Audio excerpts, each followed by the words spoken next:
Heart check tayo ulit, heart check.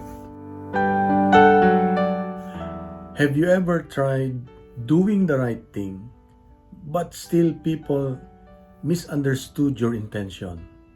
Yung bang ginawa mong lahat, mabuti, pero masama ka pa rin. Masakit yon.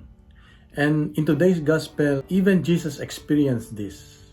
At makita natin dito, His response. He teaches us something powerful about choosing side. In today's gospel, Jesus cast out a demon from a man who could not speak.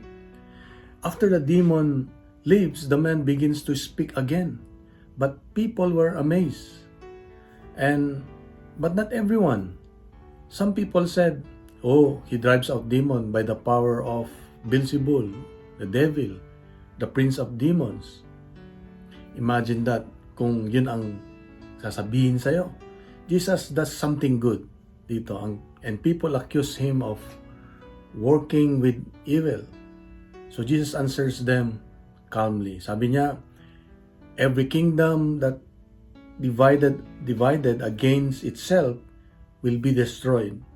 Then he adds something very direct. Whoever is not with me is against me. Whoever does not gather with me scatters.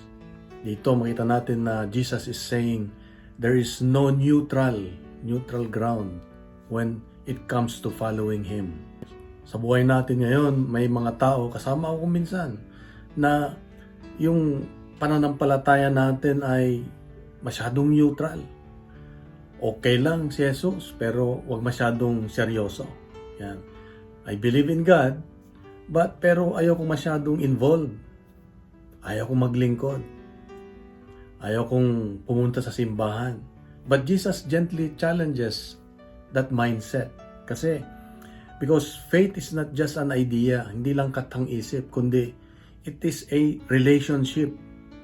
Faith is a relationship between me and my God. Hindi pwedeng half-hearted na tinatawag, yung bang sala sa init, sala sa lamig. Yan. AC/DC kumbaga, pwede kahit saan. Hindi pwede kasi either we allow God to shape our life or we slowly drift away. And sometimes the real battle is not yung outside us. The real battle is inside us, inside the heart. Kung tayo ba pinipili natin ang tiwala at pagkokontrol. Today, God reminds us that following Him requires a decision. Decision. Hindi lang admiration. Hindi lang belief. But commitment. Ang ibig sabihin, when we choose Christ, He brings order, healing, and peace into our lives, into the chaos of our lives. Kaya nga, today, God is inviting us. Natanungin natin ang sarili natin, Lord, ako ba'y totoong sumusunod sa'yo? Or kasama mo nga ba ako? Or I am just trying to keep one foot in faith and the other foot somewhere else. Yung bang nakatapak ka kay Lord, yung isa, iba yung tinatapakan mo. Na ibig sabihin, nasa labas. Today, sabihin natin, we need to decide, we need to choose.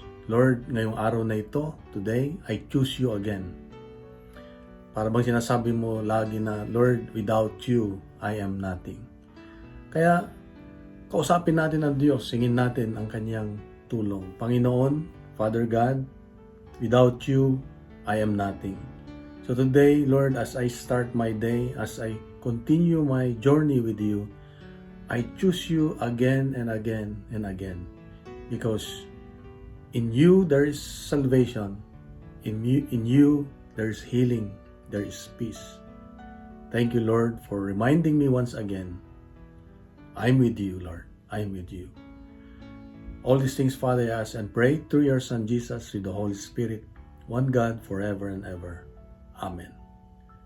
Hinihiling ko lang po na ibahagi po natin ang ating gospel reflection araw-araw sa ating mga kaibigan, sa mga kamag-anak natin. Gawin nating viral ang salita ng Diyos. Punuin natin ng good news ang social media. At kung merong isang salita na pwede nyong isulat in our comments, pwede yung salitang choose o decision.